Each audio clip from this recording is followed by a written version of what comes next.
Here at Classic Triumph we have tended to specialise in 3-cylinder engine rebuilds, but more and more we're being asked to work on 2-cylinder engines. When it comes to fitting the barrels on a Trident engine, it's really a job for 2 people. With the twin-cylinder engine, it's a job you can tackle on your own. This demonstration shows how you can fit twin-cylinder Triumph barrels with no input from another person and without breaking any piston rings. I'll demonstrate using an early 1970s twin that is being upgraded to a 750 using an Airco big bore kit. Everything is ready to go. The barrel base gasket is ready to be fitted, and the camshaft lobes and small ends are about to be lubricated. The piston rings and the inner gudgeon pin circlips have been fitted to the pistons, and the pistons have been fitted to the bore using the taper at the bottom of the bore to assist in compressing the piston rings. The cam followers have been fitted, and an O-ring has been placed over the top of each one to stop them falling out when the barrels are inverted. The gudgeon pins will be removed prior to fitting the barrels onto the bottom end. Okay. So the cam lobes and small ends have been lubricated, the base gasket has been smeared with flange sealant and is now in place. It's time to fit the barrels. Previously, I would fit the piston to the conrods and try to lower the barrels onto the pistons while squeezing the piston rings with my fingers so they fit up into the bore. The chance of breaking a piston ring using this method is quite high. Now I've decided it makes much more sense to fit the pistons into the bores individually and then marry up the pistons to the conrods while the barrels are suspended securely above the cases. To do that, I fit a nut halfway onto a 3/8 inch UNF bolt, which is 3 1/4 inches long under the head, and I screw that onto one of the studs until the bolt meets the top of the stud and it is held securely in place by the nut. I've got 4 of them, and together they create a set of posts for the barrels to rest on. Okay, so I lower the barrels into place. The pistons will not fall out because the piston rings have enough friction to hold them in place. And now all I have to do is fit the gudgeon pins through the pistons into the conrods while the barrels rest at exactly the correct height to allow me to do that. I've lubricated the gudgeon pin and I've lined up the small end as well as I can. With a bit of a wiggle and a push, it will line up and engage with the small end.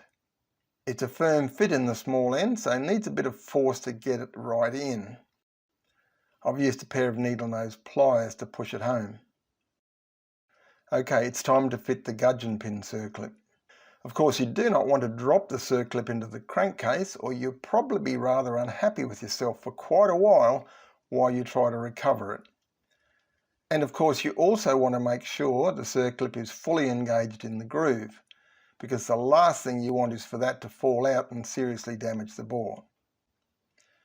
Alright, so now we need to spin the engine around so we can repeat that on the drive side piston.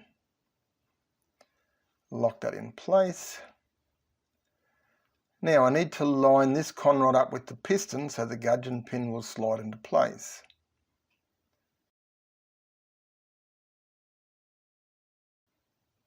That started to engage. There it goes.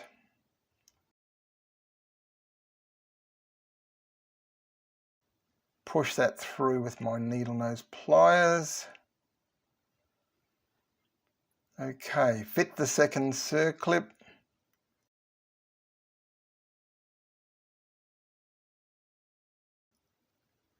Fit that into the groove. And once again, do not drop it into the crankcase. And make sure that it's correctly engaged in the groove.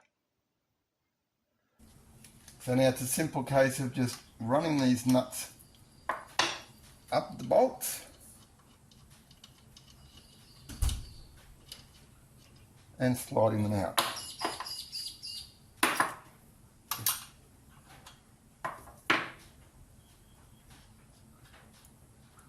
Now of course, at the moment those bolts are missing, the barrels are supported by the pistons on the gudgeon pins, and so it could want to go floppy. So we just need to make sure that we don't let anything nasty happen.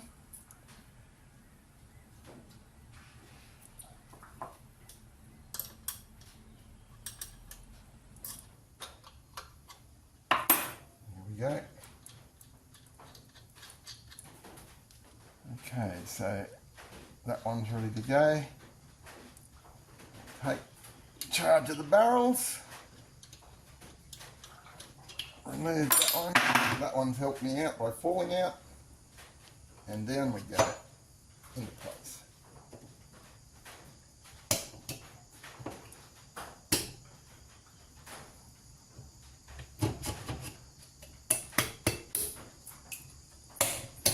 Okay, it's not right down yet, but I can now fit the nuts and use them to pull the barrels into place if need be.